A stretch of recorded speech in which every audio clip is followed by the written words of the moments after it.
नमस्कार दोस्तों, स्वागत है आप सभी का। दोस्तों, आज हम बात करेंगे कि सक्सेस कैसे हो, हम सफलता को कैसे प्राप्त करें। किसी एक नगर में एक युवक रहता था जिसका नाम राजू था। राजू मेहनत करने में थोड़ा आलसी था। जब भी उसे कोई काम देता तो उसे दूर भागने लगता था। वो हमेशा सोचता कि मैं सफल कैसे होऊंगा, और मेहनत करने को उसके मन में एक बात बैठ गई कि वो मेहनत कर नहीं सकता था। लेकिन उसके मन में एक ख्वाहिश थी कि मैं सफल अवश्य बनूंगा। वो हमेशा सोचता था कि मैं सफल अवश्य होऊंगा। वह जो व्यक्ति है मुझे सफलता का मंत्र दे सके ताकि मैं समझकर अपनी मनचाही वस्तु को प्राप्त कर सकूं, यही हमेशा वो सोचता रहता था। इस प्रश्न को लेकर वह कितने साधु और विद्वानों के पास गया। कोई कहता कि आप यह कर लो, कोई कहता कि यह कर लो, अपने माता पिता की सेवा करना सफलता का मंत्र है, तो कोई दूसरा कहता कि दूसरों की मदद करना सफल व्यक्ति बनाता है। लेकिन उसका जवाब जो है किसी भी उसके मन को संतुष्ट नहीं कर सका। वह सफलता के मंत्र की खोज में हर रोज किसी न किसी व्यक्ति से मिलते और बात करता। इस मंत्र को पाने के लिए उसे दिन रात एक कर दिए, लेकिन उसे सफलता का मंत्र कोई नहीं बता पा रहा था। एक दिन राजू नगर की सैर कर रहा था, तभी अचानक राजू की नज़र एक साधु पर पड़ी और उसे साधु के चारों ओर से लोगों ने घेरा हुआ था। साधु के बारे में पूछने पर पता चला कि वह साधु लोगों के प्रश्नों के सटीक उत्तर देता है और कोई भी व्यक्ति उसके उत्तर से असंतुष्ट नहीं हुआ है। राजू की आंखें खुल गई। वो अपने प्रश्न का उत्तर जानने के लिए साधु के पास गया। राजू सोचने लगा कि अगर साधु ने मुझे सफलता का मंत्र बता दिया तो मुझे सफल होने से कोई रोक नहीं सकता। राजू वह साधु के पास गया और बोला, कृपा करके आप मुझे अपने जीवन में सफल होने का मंत्र बता सकते हैं। वह साधु बहुत ही विनम्रता से बोला कि मुझे अभी काम बाकी है, और मुस्कुराते उसने कहा कि तुम्हारे प्रश्न का उत्तर मैं तुम्हें आज नहीं बता सकता, तुम कल मेरे पास आ जाना, मैं कल तुम्हें सब बता दूंगा। राजू पूरी रात जगा क्योंकि उसने अगले दिन साधु को मिलने को बेचैन था। अगले दिन राजू उसी साधु के पास गया और बोला कि ये साधु महाराज, कृपा करके आज मुझे बताइए कि सफलता का मंत्र क्या है। मैं बहुत बेचैन हुआ जा रहा हूँ, मुझे पूरी रात नींद नहीं आई, कृपया मुझे वो मंत्र जल्दी बताइए। साधु ने सोचा कि राजू को उत्तर देते हुए कि मैं तुम्हें एक किताब दूंगा, अगर तुम्हें सफलता का मंत्र चाहिए तो उस किताब को पूरी पढ़ना, ताकि मैं सफलता का मंत्र तुम्हें पता चल सके। और अगर तुम इस किताब को अधूरा छोड़ोगे या आधा पढ़ोगे तो मंत्र मिलने में तुम्हें बहुत ही मुश्किल होगी। ये किताब तुम्हें पहले पेज से आखिरी पेज तक पढ़नी है। राजू किसी भी तरह वो मंत्र को जानना चाहता था, इसलिए उसने साधु की हर शर्त को मानकर वह किताब लेकर घर पर चला गया और उस किताब को पढ़ने लगा। राजू मंत्र को लेकर बहुत ही बेचैन था और उसे पाना चाहता था। वह जल्दी जल्दी वो पेज पर पहुंचना चाहता था जहां सफलता का मंत्र लिखा हो। उसने किताब को लगातार पढ़ना जारी रखा और किताब पढ़ते पढ़ते खाना पीना सब छोड़ दिया, और कब रात हो गई ये और कब सुबह हो गई उसे पता ही नहीं चला। राजू लगातार 10 दिन तक किताब को पढ़ता रहा। जब नींद बहुत आती तो वह सोकर वापस किताब पढ़ने लग जाता। उसने खाना पीना भी कम कर दिया कि वह किताब को जल्द से जल्द पूरी कर सके। जब वो 10 दिन तक किताब को पढ़ता रहा, बाद में आखिरी पेज पर पहुंचा तो उसको लगा कि अब मुझे सफलता का मंत्र मिल जाएगा। पर आगे बढ़ने से उसमें लिखा था कि अगर तुम्हें सफलता का मंत्र चाहिए तो किताब के पिछले कवर को हटा कर देखो। जब राजू ने किताब का पिछला पेज हटा कर दिखाया तो वहाँ पर कुछ लाइन लिखी हुई थी। वो पढ़ते ही राजू खुशी के मारे चिल्लाने लगा, नाचने लगा, और उसके मन में अलग ही खुशी झलक रही थी, मानो उसने कुछ प्राप्त कर लिया हो। राजू ने वह लाइन फिर से पढ़ना चालू किया। उसमें लिखा था कि जिस तरह तुमने इस किताब को पढ़ने के लिए अपने दिन रात एक कर दिए, तुमने अपने खाने पीने का ध्यान भी नहीं रखा, हर समय सफलता का मंत्र खोजने के लिए लगातार किताब पढ़ते रहा, तुम हमेशा सफलता के मंत्र के बारे में सोचते रहे, तुमको कोई काम नहीं दिखा और तुम्हें अन्य चीज़ के बारे में भी नहीं सोचा, बस एक ही चीज़ तुम्हारे दिमाग में थी कि तुम सफलता को प्राप्त करना चाहते हो, और लगातार प्रत्येक क्षण उत्साह और लगन से तुम्हें उस मंत्र में को पानी में डुबो दिया।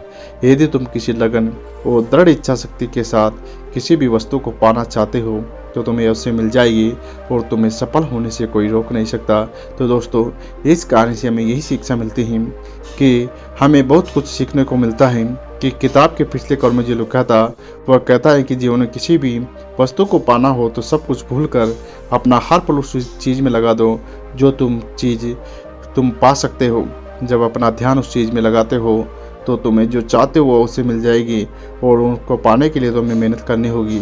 तो दोस्तों, कोई भी काम बड़ा नहीं होता, अगर हम सोच ले, दिन रात एक कर दे, तो उस काम को आसानी से प्राप्त किया जा सकता है। हाँ, रास्ते में थोड़ी रुकावटें ज़रूर आएगी, लेकिन तुम्हें घबराना नहीं है। और सफलता प्राप्त करने के लिए कुछ न कुछ बाधा तो आती है, तभी आदमी को सफलता प्राप्त हो सकती है। दोस्तों, आज हम जानेंगे दूसरी कहानी कि अपनी कमी को ताकत में कैसे बदले। दोस्तों, एक रेस्टोरेंट का मालिक का कारोबार धीरे धीरे कम होता जा रहा था। उसने लकड़ाते हुए भविष्य को सुधारने का रास्ता नहीं मिल रहा था। काफ़ी निराश होकर उनको एक व्यक्ति से सलाह लेनी चाहिए। जिसने सलाह मांगी, उस आदमी ने कहा कि बहुत आसान है, बस अपने रेस्टोरेंट का नाम बदल दो। मालिक ने विरोध किया कि मैं इसे कैसे बदल सकता हूँ, यह तो दशकों से इसी नाम से जाना जाता है। तो दोस्तों, एक दोस्त होने के नाते ये सुझाव दिया। एक व्यक्ति बुद्धिमान ने समझाया कि फिर भी आपके हाथ में है, अपने दशकों पुराने नाम को जारी रखकर अपनी निराशा को दूर कर सकते हैं, लेकिन इससे आपके कारोबार में इजाफा नहीं हो गया। या तो आप इसे बदल सकते हैं या अपना कारोबार बढ़ाकर इसमें वापस अपना तेजी ला सकते हैं। ठीक है, रेस्टोरेंट के मालिक ने विनम्रता से सहमति दी और व्यक्ति से पूछा कि आप ही नया नाम बता देना चाहिए। तो उस व्यक्ति ने उसको एक नया नाम अपने हिसाब से सोच कर दिया और इसे इस स्प्रिंग बोर्ड पर ही रखना। दोस्तों, रेस्टोरेंट के मालिक ने पूछा, ये बहुत अजीब है, ऐसा करने से क्या हो जाएगा? तो दोस्तों, उसने कहा कि ये प्रयोग के तौर पर सिर्फ 3 महीने करके देखो और 3 महीने बाद मुझसे मिलना और बताना कि क्या है। तो दोस्तों, रेस्टोरेंट के मालिक ने बुद्धिमान व्यक्ति का सलाह मानकर उसका नाम बदल दिया। और दोस्तों, फिर ऐसा हुआ कि उसके पास से गुजरने वाला कोई भी व्यक्ति एक पल के लिए रुक जाता, इस स्प्रिंग बोर्ड के तारे गिनता और कहता कि इसमें स्टार की कमी क्यों है, और वो पूछने के लिए जाता कि तुमने अकेले ही इस कमी को देखा हो, जैसे ही एक स्टार क्यों नहीं है। वो पूछता तो मालिक तुरंत जवाब देता कि वह एक स्टार हमारे आने वाला कस्टमर का रूप है, जैसे आप आए हैं। ऐसा बताने के साथ ही व्यक्ति कुछ न कुछ खाने पीने का ऑर्डर दे देते हैं। ऐसी तरकीब के चलते चलते दिन ब दिन कस्टमर की तादाद वहां पर बढ़ने लगी और रेस्टोरेंट के मालिक के कारोबार में मुनाफा भी होने लगा। तो दोस्तों, इस कहानी में रेस्टोरेंट का नाम को उनके स्प्रिंग बोर्ड को लेकर के 2 ऐसी चीज़ें थी जो लोगों को उस तरफ खींच रही थी। दोस्तों, एक तो जो साइन बोर्ड था उस पर 7 स्टार थे और जो सितारे थे वो सिर्फ 6 थे। तो दोस्तों, ये चीज़ एक तरह से यानी कि पढ़ने में बहुत आकर्षित करने वाली थी। दोस्तों, अब आपको लगा होगा कि साइन बोर्ड का नाम 7 स्टार और सितारों की 6 होना एक कमी को दिखाता है। तो दोस्तों, आज कमी को सबसे पहले हर आदमी देखता है और कमी में सोचने पर ज़्यादा अपना फोकस करता है। तो दोस्तों, जहाँ इंसान को कमी दिखती है वहाँ पर वह सलाह देने भी आ जाएगा। खासकर वहाँ तो बिल्कुल जाएगा जहाँ पर बिजनेस या ज़रूरत संबंधित बात हो, क्योंकि गलतियाँ निकालने में लोग सबसे आगे रहते हैं और उनसे संबंधित बातें करने में सबको मज़ा आता है। तो दोस्तों, यही गलती उस रेस्टोरेंट के मालिक के लिए एक अपने रोज़गार को बढ़ाने का तरीका मिल गया और दिन ब दिन उसकी कमाई में दोगुनी बढ़ोतरी होती चली गई। तो दोस्तों, अगर आपकी कमी निकाल रहे हो लोग, तो उसे निकालने दीजिए, क्योंकि आपकी गलतियों का मजाक बन रहा है तो उससे बनने देना चाहिए।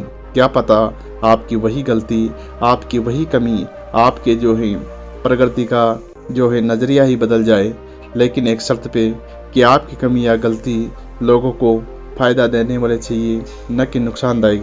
तो दोस्तों, इस कहानी से हमें यही शिक्षा मिलती है कि यहाँ पर सलाह देने वाले लोग तो आपको बहुत मिल जाएंगे, क्योंकि आजकल सलाह देने वालों की कमी नहीं है। आपको आगे बढ़ने से रोकने वाले बहुत लोग मिल जाएंगे, लेकिन आपको पीछे से धक्का देकर आपको आगे बढ़ाने वाला कोई नहीं मिलेगा। इसलिए दोस्तों, हमेशा ये चीज़ का ध्यान रखिए कि दिन रात सफलता प्राप्त करने के लिए ज़रूरी नहीं है कि आप लगातार मेहनत कर रहे हैं। थोड़ा आपको माइंड से अलग सोचना पड़ेगा, कुछ हट कर के सोचना पड़ेगा कि मैं क्या करूं जिससे मुझको कुछ इजाफा हो। तो दोस्तों, ये कहानी हमें यही सिखाती है कि अपने दिमाग का भरपूर प्रयोग करो और उसमें अपनी जो कमी है उसको ऐसे निकालो कि लोगों को पता ही ना चले। तो दोस्तों, यह थी कहानी। कैसी लगी कमेंट में ज़रूर बताएं और चैनल को अगर वीडियो पसंद आया हो तो लाइक करें और चैनल को सब्सक्राइब करना न भूलें।